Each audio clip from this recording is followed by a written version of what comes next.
السلام علیکم، میں ہوں آپ کا ہوسٹ، آپ کا میزبان کامران مقبول، اور آپ دیکھ رہے ہیں میرا YouTube channel Pakistan beyond the headlines. اس وقت ٹرمپ کے پاس 3 پالیسی آپشنز ہیں،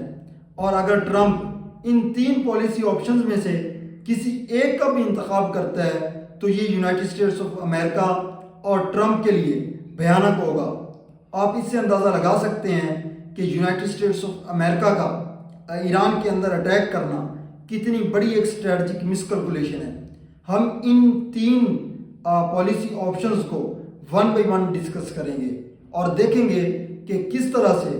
آنے والے دنوں میں یونائٹڈ اسٹیٹس آف امریکہ کا جو ایک گلوبل امپائر ہے وہ ڈکلائن ہو جائے گا۔ نمبر 1 پالیسی آپشنز، ٹرمپ جو ہے وہ ایران کے اندر اپنی وکٹری ڈکلیئر کرے اور واپس چلا جائے۔ وہ اس وقت کر سکتا ہے کیونکہ وہ کہہ سکتا ہے کہ میرا جو آبجیکٹو تھا وہ رہبر انقلاب یعنی کہ الخمینی کو قتل کرنا تھا، وہ میں نے اچیو کر لیا، اور اب جو ہے وہ میری جیت ہو گئی اور اب میں واپس جا رہا ہوں۔ وہ ایسا نہ ہو نا کہ افغانستان کے اندر یونائٹڈ اسٹیٹس آف امریکہ نے جب اٹیک کیا تھا تو یونائٹڈ اسٹیٹس آف امریکہ کا آبجیکٹو یہی تھا کہ ہم اسامہ بن لادن کو ڈھونڈنے کے لیے آئے ہیں، ہم اسامہ بن لادن کو قتل کریں گے اور واپس چلے جائیں گے۔ لیکن جب انہوں نے اسامہ بن لادن کو اٹھایا اور اس کو جو ہے وہ مار دیا تو اس کے تقریباً 10 سال بعد جو یونائٹڈ اسٹیٹس آف امریکہ کی فورسز ہیں وہ افغانستان کے اندر رہیں، جس سے ایک بات واضح ہو جاتی ہے کہ ان کا آبجیکٹو جو ہے وہ اسامہ بن لادن کو مارنا نہیں تھا، اور نہ ہی ان کا جو آبجیکٹو ہے وہ ایران کے اندر رجیم چینج کرنا ہے۔ لیکن اس جو پالیسی آپشن کے نقصانات بھی بہت زیادہ ہیں۔ اگر ٹرمپ یہ پالیسی آپشن اختیار کرتا ہے تو اس کے 4 بڑے نقصانات ہوں گے۔ نمبر 1 یہ کہ یونائٹڈ اسٹیٹس آف امریکہ جو ہے وہ مڈل ایسٹ کے اندر اپنا انفلوئنس کھو دے گا، اور جو مڈل ایسٹ کے اندر عرب کنٹریز ہیں جو اس وقت ایران کے رحم و کرم پہ ہیں، اگر اس وقت یونائٹڈ اسٹیٹس آف امریکہ چھوڑ کے چلا جاتا ہے تو پھر ان عرب کنٹریز کو ایک بہانہ مل جائے گا، اور یہ عرب کنٹریز کہیں گے کہ جب ایران ہم پہ حملہ کر رہا تھا تو یونائٹڈ اسٹیٹس آف امریکہ جو ہے وہ ہمیں پروٹیکٹ کرنے کی بجائے ایران کے رحم و کرم پہ چھوڑ کے چلا گیا۔ تب جا کے یہ جو عرب کنٹریز ہیں یہ اپنے آپ کو جو ہے وہ چائنا کے ساتھ الائن کر لیں۔ اس طرح سے یونائٹڈ اسٹیٹس آف امریکہ کا جو انفلوئنس ہے مڈل ایسٹ میں وہ جاتا رہے گا۔ اس پالیسی آپشن کا دوسرا بڑا نقصان یہ ہے کہ اسرائیل جو ہے وہ بڑا ولنریبل ہو جائے گا۔ ایک تو اس ریجن کے اندر اگر یونائٹڈ اسٹیٹس آف امریکہ نکل جاتا ہے تو ریجنل الائنمنٹ چینج ہو جائے گی، چائنا آ جائے گا، اور جو عرب کنٹریز ہیں وہ چائنا کے ساتھ جو ہے وہ الحاق میں ہوں گے۔ تو اس طرح سے جو اسرائیل ہے اس ریجن کے اندر اس کو پروٹیکٹ کرنے والا کوئی نہیں ہوگا، اور جو اسرائیل کی ایک ہیجمنی تھی مڈل ایسٹ کے اندر جو کہ بڑے عرصے سے چلتی آ رہی تھی وہ جاتی رہے گی۔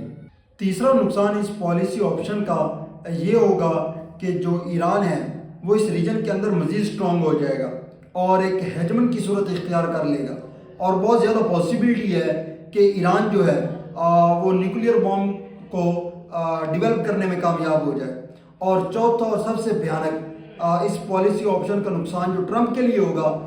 وہ یہ ہوگا کہ ٹرمپ جو ہے وہ افغانستان کی طرح کی لیگیسی نہیں چاہتا کہ وہ افغانستان سے بھی جو ہے وہ ہار کے نکلا تھا اور ایران سے بھی جو ہے وہ ہار کے نکلے۔ اس طرح سے جو یہ پالیسی آپشن ہے کہ ٹرمپ جو ہے وہ اس وقت اپنی جو ہے وہ جیت ڈکلیئر کر دے اور کہہ دے کہ ہمارا جو آبجیکٹو تھا وہ خمینی کو مارنا تھا اور ہم نے جو ہے وہ اپنا آبجیکٹو اچیو کر لیا ہے اور اب ہم واپس جا رہے ہیں، یہ ٹرمپ جو ہے یہ پالیسی آپشن ایکسیپٹ نہیں کرے گا۔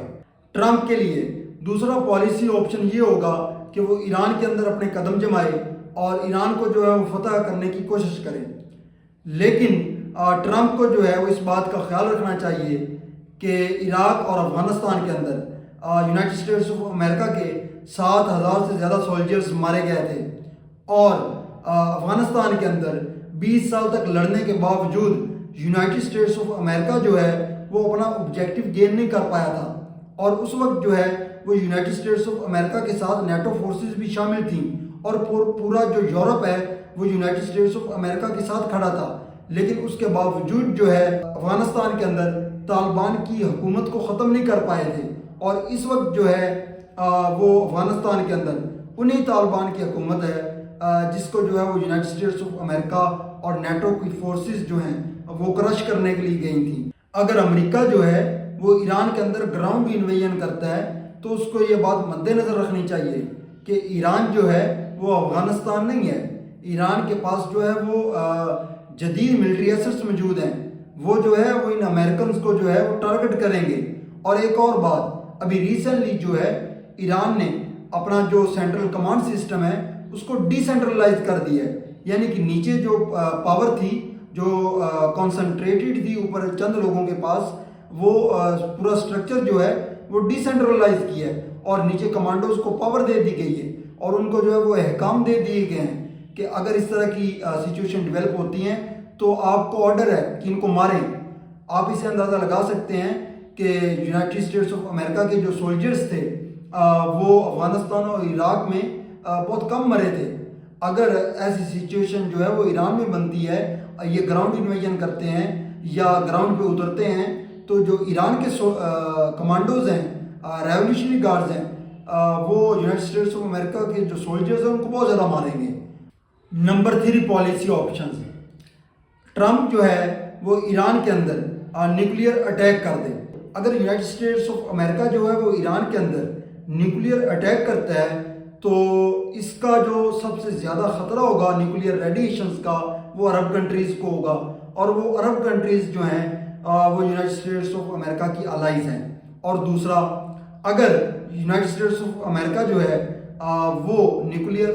اٹیک کرتا ہے ایران پہ تو اس سے جو ریڈیشنز نکلیں گی وہ نہ صرف عرب کنٹریز کو متاثر کریں گی بلکہ وہ ریڈیشنز جو ہیں وہ اسرائیل کے اندر بھی پھیل جائیں گی، اور اس طرح سے جو ہے وہ اسرائیل کا انٹرسٹ جو ہے وہ بھی انڈرمائن ہوگا۔ ان 3 پالیسی آپشنز میں سے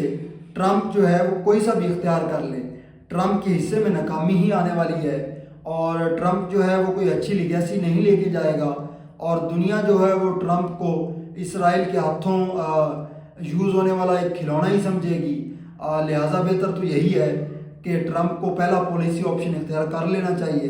کہ وہ اپنی وکٹری کو ڈکلیئر کرے اور کہے کہ میں جیت گیا ہوں اور میں نے جو ہے وہ اپنا اسٹریٹجک آبجیکٹیو گین کر لیا ہے خمینی کی صورت میں، اور اب میں جا رہا ہوں۔ اور وہ پاسٹ میں بھی ایسا کر چکا ہے، وہ کر سکتا ہے، اور یہ پالیسی آپشن جو ہے وہ ٹرمپ کے لیے بیسٹ رہے گا۔